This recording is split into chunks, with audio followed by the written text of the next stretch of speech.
Zakat, bukannya zakat itu ada nisabnya sendiri dan ada minimal tahunnya? Gak salah. Wah, ngaco nih konten, ngaco. Emak-emak, bunda-bunda, ayah-ayah, harap tenang dulu. Karena di sini aku bicara sesuai dengan apa yang sudah aku lakukan. Ngilmu yuk. Assalamualaikum warahmatullahi wabarakatuh, Taretan. Gimana kabarnya? Siapa yang sudah nonton dari pertama, dari cara supaya bisa mengatur keuangan sampai di tahap zakat ini? Komen-komen di kolom komentar apa aja yang perlu ditambahkan atau ada kritik dan saran silakan coret-coret di komentar ya. Dan jangan lupa kalau bermanfaat silakan di-share dan juga subscribe.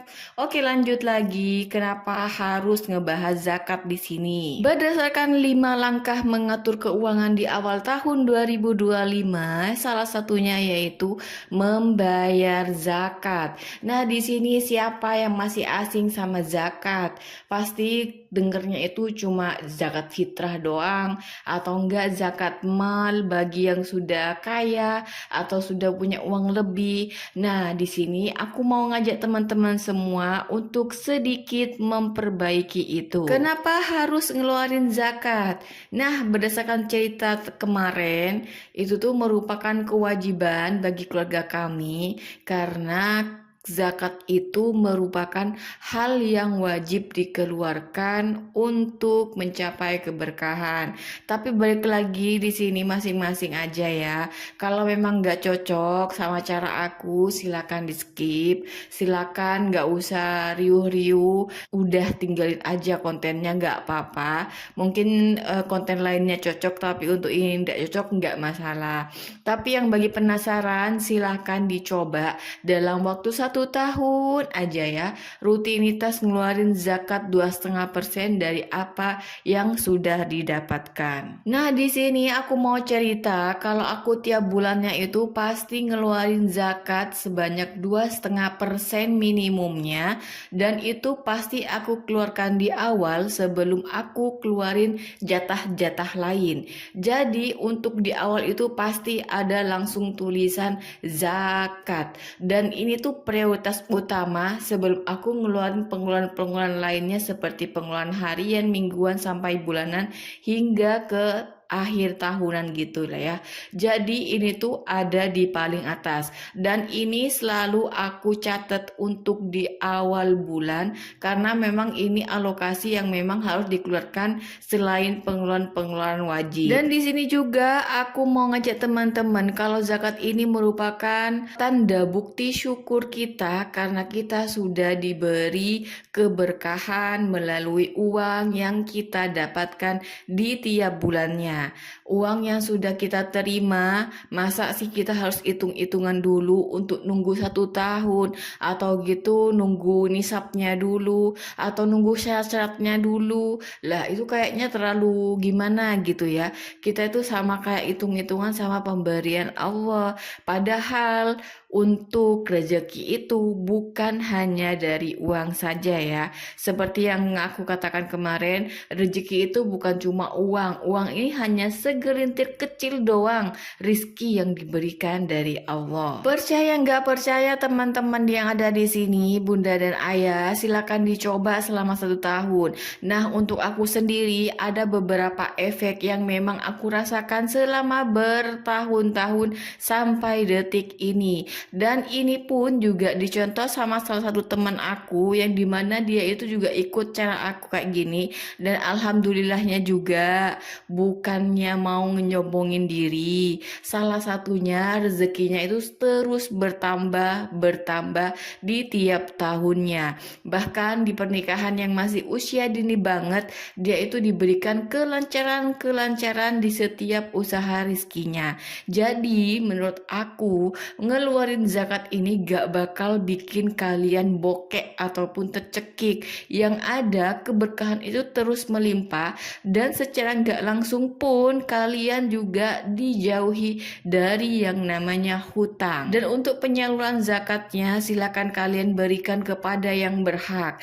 Tapi kalau aku pribadi, aku berikan kepada orang tuaku dan juga mertuaku, dan salah satu caranya dengan cara aku ngebayarin untuk listrik mereka atau air mereka, air PLN, PDAM gitu ya. Jadi gak ada alasan untuk ngeskip namanya zakat, karena itu tiap bulan pasti dikeluarin dan setiap bulan pasti dipakai, dan itu keberkahannya itu melimpah banget. Dan ini dia yang dinamakan nilai keberkahan di balik zakat. Efek yang kedua bagi aku sendiri dan keluarga aku yaitu keselamatan. Di sini keselamatan itu paling utama ayah bunda, karena dimanapun kita berada, kita sudah ngejaga diri kita supaya selamat, tapi gak taunya dari pihak lain atau pihak luar yang malah ngebentrokin kita, jadi akhirnya kita nggak bisa selamat.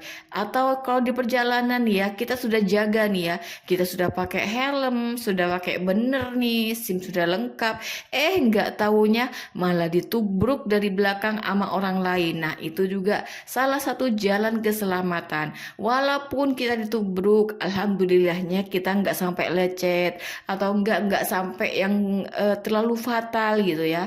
Dan itu adalah salah satu kunci keselamatan kita. Tapi balik lagi, kalau sudah ngeluarin zakat jangan diniatin macem-macem.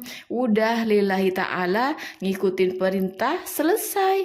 Insya Allah pasti akan ada pertolongan dari Allah. Keselamatan lainnya juga yaitu jauh dari penyakit, jauh dari macam-macam virus, dan keluarga pun juga sehat, keluarga tentram, aman, damai.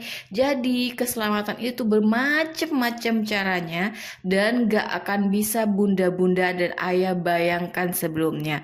Dan itu nyata, sampai ada yang bilang kamu gak pernah ketabrak ya Allah, ya Allah. Nauzubillahi min zalik, jangan sampai kejadian seperti itu ya. Kalau ditabrak alhamdulillah sudah keseringan terjadi, tapi ya alhamdulillahnya lagi gak sampai yang terlalu fatal. Mungkin mobil kita kesenggol doang, atau enggak sepeda motor kita keserunduk doang, atau enggak ya kita pernah juga jatuh dari kendaraan tapi enggak sampai yang luka atau enggak sampai yang patah tulang, enggak sampai seperti itu. Sampai orang terdekat pun sampai ngomongnya kayak gitu, kok enggak pernah kecelakaan. Ya Allah, nauzubillah min zalik, semoga Allah terus menjaga keselamatan kita. Dan yang paling besar lagi bagi aku dan keluarga yaitu menambah ketaatan. Percaya nggak percaya, karena di sini kan kita itu mendapat rizkinya itu kan semuanya dari Allah. Jadi mau gak mau apa yang kita keluarkan juga semata-mata demi ketaatan kita, supaya bisa makin mendekatkan diri pada Sang Maha Pencipta. Jadi ini yang kita rasakan. Alhamdulillah anak-anak juga gak terlalu susah untuk disuruh sholat, disuruh belajar, disuruh ngaji, sampai bisa mondokin anak di usia dini. Anak-anak aku semuanya mondok dari usia kelas 3 SD, dan yang cewek insya Allah lah ya, semoga sehat dan semoga dimudahkan. Rencananya juga sama, tapi ya gitu, namanya juga kendala pasti ada. Kendala anak nangis lah, kendala nggak pernah lah, alhamdulillah itu tuh harus dijalani. Namanya juga perjuangan, nggak ada perjuangan yang semulus wajah-wajah kinclong gitu ya.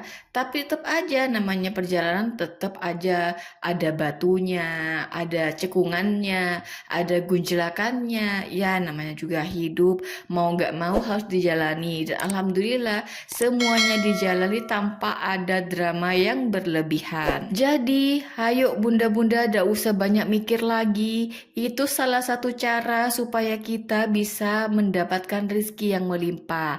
Dan endingnya secara gak sadar rezeki kalian akan terus bertambah, khususnya di bagian keuangan. Jadi mau nggak mau yang namanya rezeki uang itu pasti akan lancar.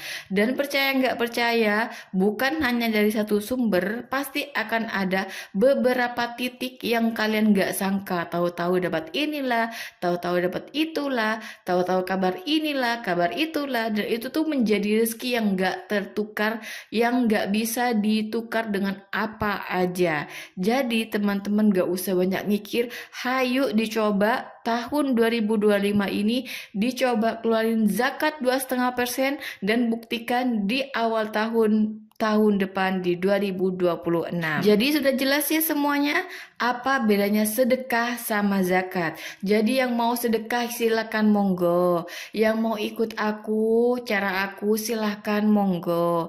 Tapi balik lagi, kalau memang dari artinya sedekah itu kebanyakan diambil dari sisa gaji uang yang ada, baru dia disedekain. Ada 2.000 disedekain gitu ya, ada pengemis disedekain, dan itu biasanya bersifat sunnah doang, dapatnya pahala sunnah aja. Tapi kalau zakat itu hitungannya sudah masuk wajib, karena kita harus keluarin, dan itu pahalanya pun juga beda, jauh lebih gede dari yang namanya sunnah. Berapa sih 2,5% dari gaji total yang didapat ayah bunda? Kecil banget bunda, kecil. Misalnya bunda-bunda ngedapetin gaji 1 juta, atau kakak-kakak di luar sana dapat gaji pertama 1 juta. Nah itu dikeluarin 2,5%-nya. Berapa yo 2,5% dari 1 juta? Cuma 25.000 doang. 25.000 doang. Kalau istilah orang-orang tuh katanya keluarin sedekahnya gitu ya. Tapi bagi aku mending keluarin untuk zakat, karena zakat jauh lebih bermanfaat daripada sedekah. Karena kalau sedekah hitungannya cuma sedekah doang, tapi kalau zakat itu tuh hitungannya beda lagi, karena secara nggak langsung kalian ngeluarin apa yang menjadi kewajiban kalian dibandingkan sedekah. Maka dari itu sepilih kan cuma 25.000 tapi bisa dapat keberkahan yang lebih melimpah dibandingkan yang lain. Jadi tidak usah banyak mikir, ayo coba dihitung berapa hasil gaji selama 1 bulan dan coba dihitung 2,5%-nya berapa. Silahkan ditentuin mau ditambah atau tetap aja segitu, nggak masalah. Yang penting bisa ngeluarin zakat dan kita coba buktikan 1 tahun dari sekarang. Jadi daripada kalian ngasih 2.000 hitungannya sedekah, mending itu dikumpulin dijadiin zakat, kan sama aja. Hitungannya kan cuma 2,5%, gak ngeberatin sama sekali, dan itu malah lebih berkahnya, lebih berlimpah-limpah daripada sedekah. Atau bagi kalian yang merasa cukup banget, silahkan keluarin dua-duanya.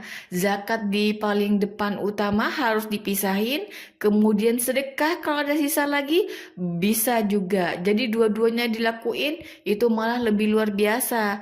Tapi kalau zakatnya sudah dilebihin dari 2,5% dan sisanya itu sudah otomatis masuk ke bagian sedekah. Tapi kalau sedekahnya besar, gede, walaupun melebihi dari zakat, ya tetap nilainya tetap sedekah. Gak mungkin dihitung zakat. Jadi beda lah ya. Zakat yang besar kalau melebihi dari nilai zakat, dia itu akan menjadi nilai sedekah. Tapi kalau sedekah yang besar, walaupun besarnya itu melebihi dari zakat, dia itu akan tetap dinilai sedekah. Jadi pilih mana yuk? Zakat yang lebih gede sedikit atau sedekah yang besar melebihi dari zakat? Tinggal dipilih bunda. Oke, sekian aja dari aku. Semoga membantu. Wassalamualaikum warahmatullahi wabarakatuh.